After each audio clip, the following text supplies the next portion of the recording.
Some years ago, I had the opportunity to preside over a mission and get personally acquainted with about 400 missionaries. On one occasion, one of our missionaries was desperately ill. He was in the hospital. Ultimately, surgery was necessitated. The doctor suggested that we bring his parents from their small home and town in Idaho to Toronto.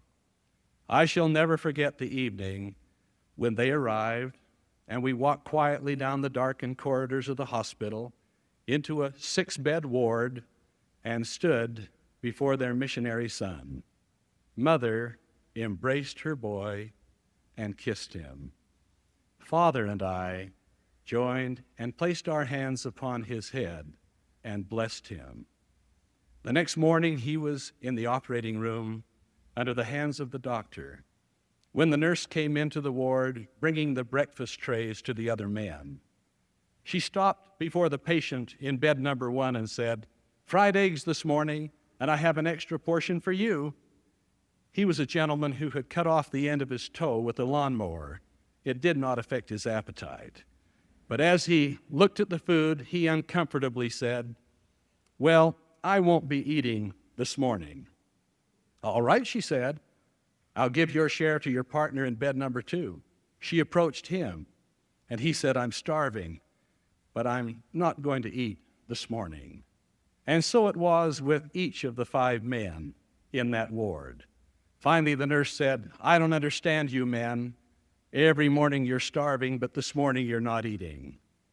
At length, one of them spoke and said, "You see, bed number 3 is empty. Our missionary friend is in the operating room under the hands of the surgeons. While he's been here, he's talked to us about prayer, about faith, about fasting for needed blessings." Now, we don't know a lot about the Mormon church, but we know a lot about him. And this morning, we're fasting for him. The operation was a complete success.